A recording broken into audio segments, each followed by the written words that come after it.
বন্ধুরা, বর্তমান সময়ে তোমরা অনেকেই আমাকে বলছো তোমরা পেঁপে গাছ প্রতিস্থাপন করার পর দেখছো তোমাদের পেঁপে গাছগুলো প্রচুর পরিমাণে লম্বা হয়ে যাচ্ছে, কিন্তু গাছের মধ্যে এখনো কিন্তু তোমাদের কোনো ধরনের ফল আসতে লক্ষ্য করা যাচ্ছে না। আবার তোমরা অনেকেই বলছো তোমরা নানান ধরনের খাবারকে পেঁপে গাছের মধ্যে প্রয়োগ করছো, তাও কিন্তু তোমাদের পেঁপে গাছের মধ্যে এখনো পর্যন্ত তোমরা ফুলকে আসতে লক্ষ্য করতে পারছো না। তোমরা জানতে চেয়েছো কোন এমন খাবার আছে যা পেঁপে গাছের মধ্যে প্রয়োগ করলে তোমরা তোমাদের পেঁপে গাছের মধ্যে মাত্র 90 দিনে প্রচুর পরিমাণে ফুল এবং ফলকে আনতে পারবে এবং ফুল ও ফল ঝরে পড়াকে তোমরা বন্ধ করতে পারবে।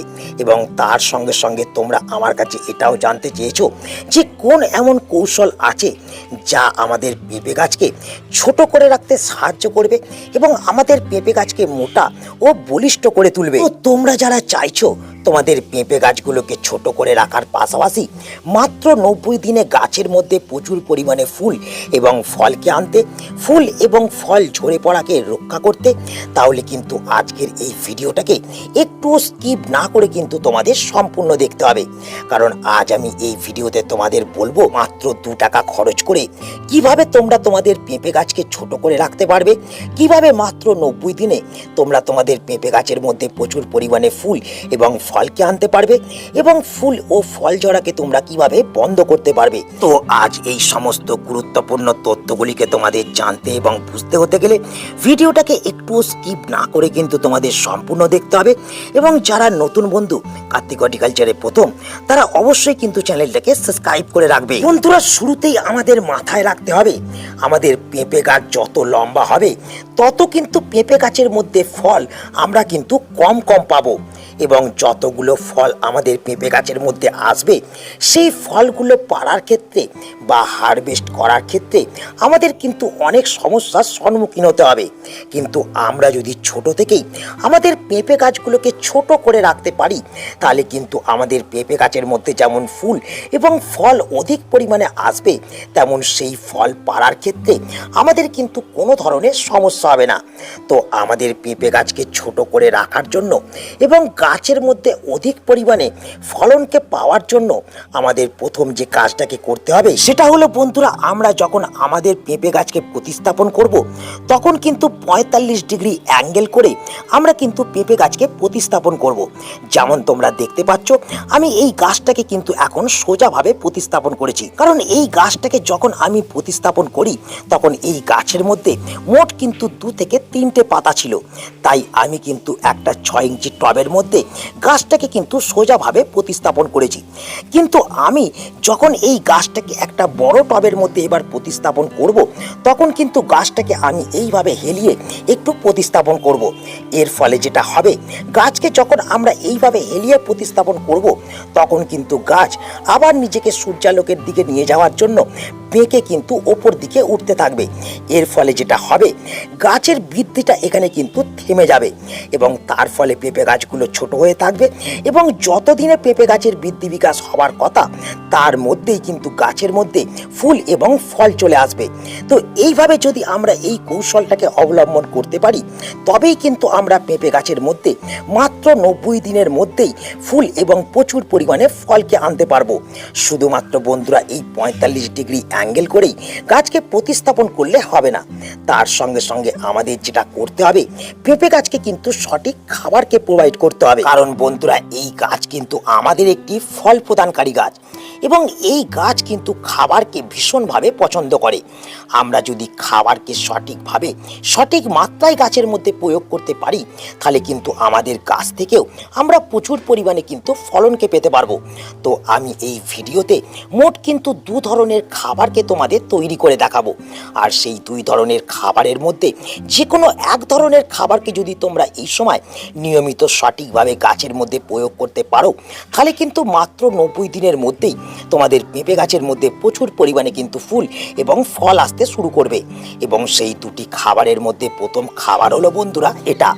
তো তোমরা আমার হাতে যে তরল ঘরোয়া খাবারটাকে দেখতে পাচ্ছ, এই ঘরোয়া খাবারটাকে তৈরি করতে আমাদের যেমন মাত্র 2 টাকা খরচ হবে, তেমন কিন্তু এই খাবারটাকে বাড়ির মধ্যে তৈরি করে আমরা যদি নিয়মিত আমাদের পেঁপে গাছের মধ্যে প্রয়োগ করতে পারি, তাহলে কিন্তু আমাদের পেঁপে গাছের মধ্যে মাত্র 90 দিনে প্রচুর পরিমাণে ফুল এবং ফল কিন্তু আসতে শুরু করবে। কারণ বন্ধুরা, এই খাবারের মধ্যে আছে প্রচুর পরিমাণে nitrogen, phosphorus, potassium, magnesium, calcium, iron এবং বিভিন্ন ধরনের অনুখাদ্য, যা গাছকে ফুল ফল আনতে যেমন সাহায্য করবে, তেমন গাছের মধ্যে ফুল এবং ফল ঝরে পড়াকেও কিন্তু বন্ধ করবে। কিন্তু এই খাবারটাকে তৈরি করার আগে আমাদের জানতে হবে এই খাবারটাকে আমরা কিভাবে বাড়ির মধ্যে তৈরি করব, কোন কোন উপকরণ আমাদের লাগবে এই খাবারটাকে তৈরি করার জন্য, এবং কোন নিয়মে এই খাবারটাকে আমাদের গাছের মধ্যে প্রয়োগ করতে হবে। তো বন্ধুরা, আমাদের এই তরল ঘরোয়া খাবারটাকে মাত্র 2 টাকা খরচ করে তৈরি করার জন্য আমাদের প্রথম যে উপকরণটা লাগবে, যেটা হলো বন্ধুরা এটা।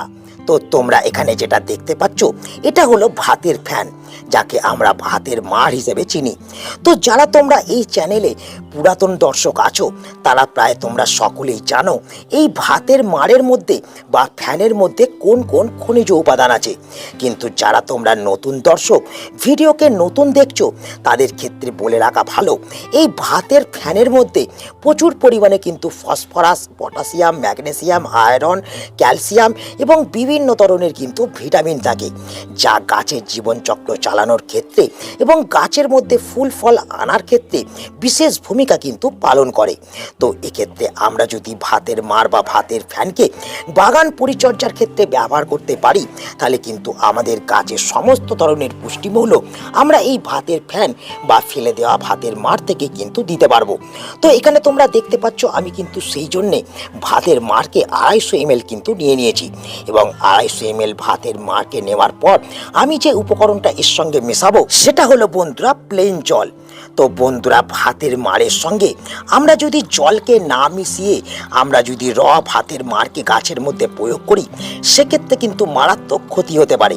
আমাদের কিন্তু যেটা করতে হবে, আমরা যতটুকু ভাতের মাড়কে খাবার তৈরি করার ক্ষেত্রে ব্যবহার করব, তার থেকে 4 গুণ বেশি আমাদের কিন্তু জল মিশিয়ে ভাতের মাড়কে কিন্তু পাতলা করে নিতে হবে। সেক্ষেত্রে আমি কিন্তু 250 ml ভাতের মাড়ের মধ্যে 1 লিটার কিন্তু জলকে প্রথম আমি কিন্তু মিশিয়ে নিলাম, এবং জলকে মেশানোর পর যে আমাদের 3 নম্বর উপকরণটাকে এর সঙ্গে মেশাতে হবে, যেটা হলো বন্ধুরা এই লাল পটাশ। আমরা সকলেই জানি এই লাল পটাশ কিন্তু আমাদের গাছের কোষ বৃদ্ধিকে বন্ধ করে, গাছের মধ্যে দ্রুত ফুল এবং ফল আনতে সাহায্য করে। তো তোমরা যদি এখানে লাল পটাশকে ব্যবহার না করতে চাও, তাহলে পেঁয়াজের খোসা ভেজানো জলকে তোমরা এক্ষেত্রে কিন্তু 250 ml ব্যবহার করতে পারো, কিংবা তোমরা এই লাল পটাশকে 1 চামচ কিন্তু এই দ্রবণের মধ্যে কিন্তু প্রয়োগ করে দিতে পারো, যেমন তোমরা দেখতে পাচ্ছ আমি প্রয়োগ করে দিলাম। এবং এই লাল পটাশকে প্রয়োগ করার পর আমাদের কিন্তু এই লাল পটাশকে দিয়ে এই দ্রবণটাকে কিন্তু সুন্দরভাবে আমাদের কিন্তু একটু গুলে নিতে হবে, যেমন তোমরা দেখতে পাচ্ছ আমি গুলে নিচ্ছি। তো বন্ধুরা, এই লাল পটাশ কিন্তু দ্রুত জলের সঙ্গে কিন্তু মেশে না, তাই আমরা যেটা করব, লাল পটাশকে দেওয়ার পর আমরা কিন্তু 2 ঘন্টা এই দ্রবণটাকে ছাওয়াযুক্ত জায়গার মধ্যে কিন্তু রেখে দেবো। বন্ধুরা, তোমরা দেখতে পাচ্ছ আমি ফিরে এলাম 2 ঘন্টা পর, এবং 2 ঘন্টার মধ্যে এই দ্রবণটা কিন্তু সুন্দরভাবে তৈরি হয়ে গেছে, এবং পটাশটা কিন্তু সম্পূর্ণভাবে এই দ্রবণের মধ্যে কিন্তু মিশে গেছে। তো এরপর আমাদের যেটা করতে হবে, এই দ্রবণটাকে আমাদের কিন্তু আরও একটু স্ট্রং তৈরি করতে হবে, যাতে এই দ্রবণটা থেকে আমরা দ্রুত রেজাল্ট পেতে পারি। তো তার জন্যে আমরা যে 4 নম্বর এবং ঘরোয়া উপকরণটাকে মেশাবো এর সাথে, সেটা হলো বন্ধুরা এটা। তো এই যে জিনিসটাকে তোমরা দেখতে পাচ্ছ, এটা হলো কফি পাউডার, যা 2 টাকা মূল্যে একটা ছোট পাউচ কিন্তু তোমরা যে কোনো মুদির দোকান থেকে পেয়ে যাবে। তো তোমরা এই 2 টাকা মূল্যের একটা কফির পাউচকে কিনে এনে তোমরা যেটা করবে, এই দ্রবণের মধ্যে কিন্তু সুন্দরভাবে মিশিয়ে দেবে।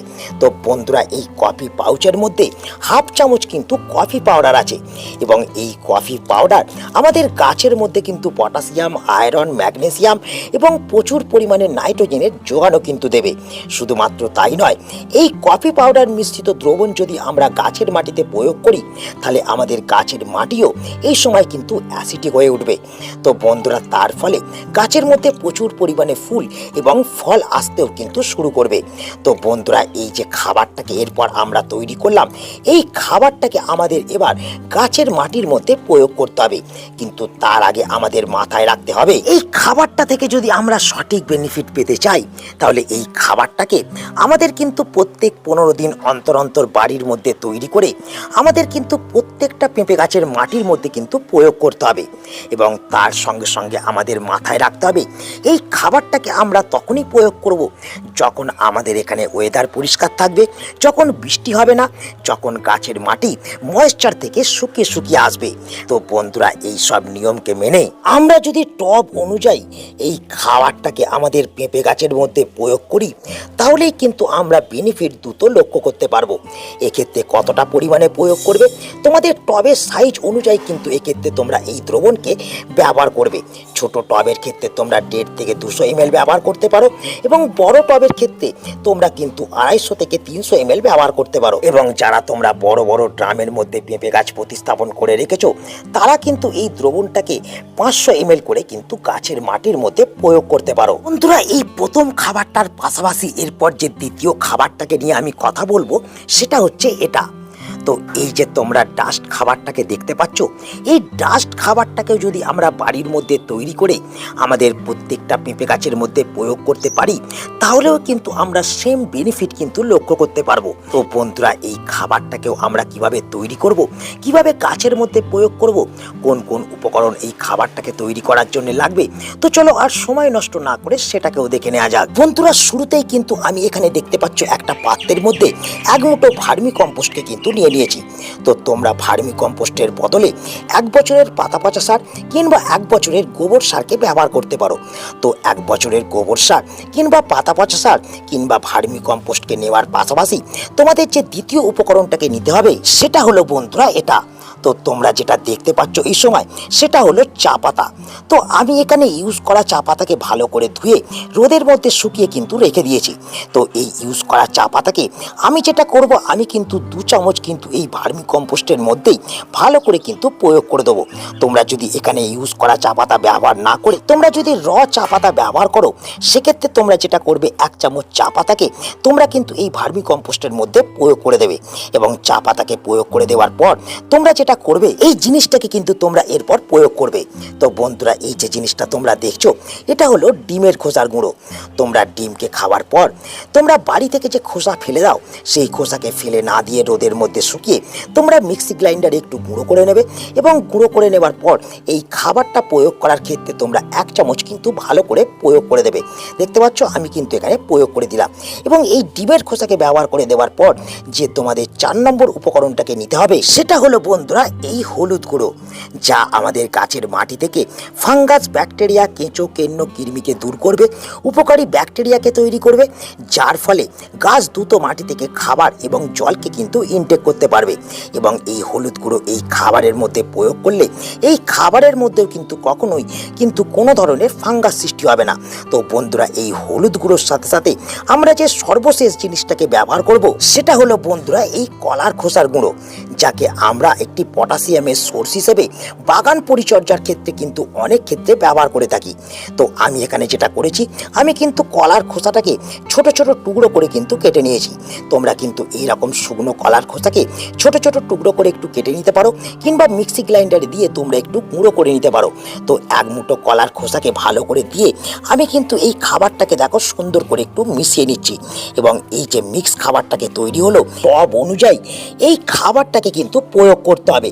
যেসব টব আমাদের 6 থেকে 8 ইঞ্চি সেই সব টবের জন্য আমরা যেমন 2 মুঠো এই খাবারটাকে প্রয়োগ করব, তেমন যেসব টব আমাদের 6 ইঞ্চির বড় সেই সব টবের জন্য আমরা কিন্তু এই খাবারটাকে 3 থেকে 4 মুঠো পর্যন্ত কিন্তু ব্যবহার করতে পারবো। কিন্তু বন্ধুরা আমরা এই দুটো খাবারকে শুধুমাত্র যে আমাদের পেঁপে গাছের মধ্যে প্রয়োগ করতে পারবো সেটা কিন্তু নয়।